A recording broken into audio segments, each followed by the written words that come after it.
Good morning students.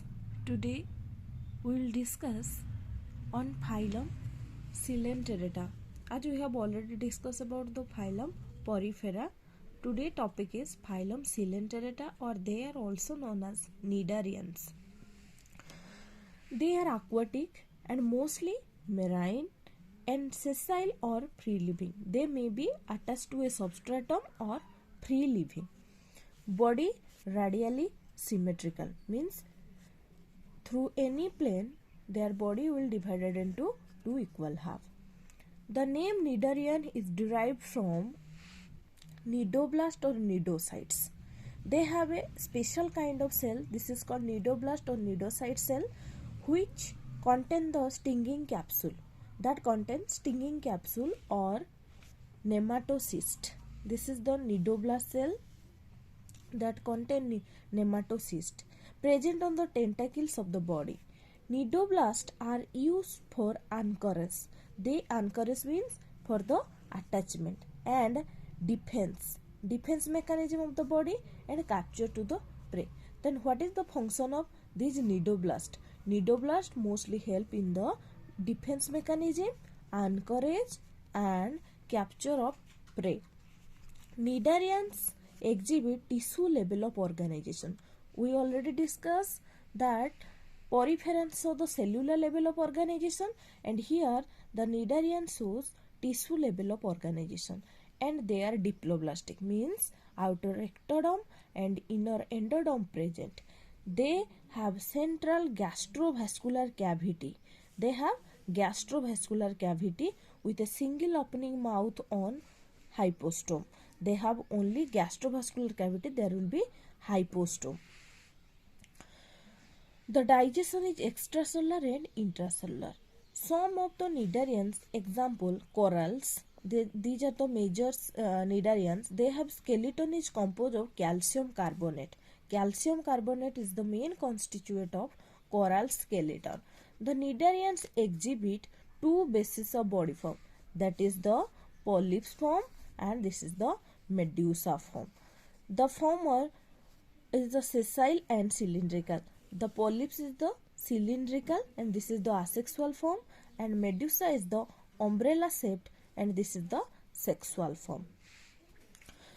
The free swimming Aurelia or jellyfish are those cnidarian who exist in both form and so alternation of generation. This is called metagenesis. The Aurelia or jellyfish shows a very peculiar property. They can exist in both polyps form and in medusa form. This process is known as metagenesis or alternation of generation. You will remember that the polyps asexually form medusa and medusa sexually form polyps. This alternation process is known as alternation of generation or metagenesis. And the example is Obelia, and this is the example of metagenesis. And the phylum Coelenterata's members are Physalia, this is known as Portuguese man of war, and you will remember this name, common name. Adamsia, sea anemone, and Penatula, sea pen, and Gorgonia, sea fan, Meandrina, brain collar. And next phylum is the phylum Ctenophora.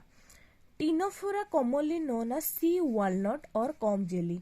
Here its body is just like a sea walnut. That's why this is called sea walnut or comb jelly. There is comb, these are the comb, and this body is very jelly kind of transparent. That's why this is called comb jelly. And they are exclusively marine. They are mostly present in the marine. And body is radially symmetrical, and they are also diploblastic, means ectoderm and endoderm present. Their tissue level is organization. The body bears 8 external rows of ciliated comb. There are 8 external rows of ciliated comb plates which help in locomotion. These comb plates help in movement or locomotion. Digestion is both extracellular and intracellular. they have bioluminescence property. What is the meaning of bioluminescence? They can produce their own light. The property of living organism to emit light, and well marked in Ctenophora. Sexes are not separate, means they are the hermaphrodites or monoecious, as they have both male and female present in the same individual. Reproduction takes only by sexual means, and the fertilization is external with indirect development. Their development is indirect, as there will be larval stages. Example, Prelobranchia and Ctenoplana. These are the example, and these are the two phylum we have discussed. Thank you.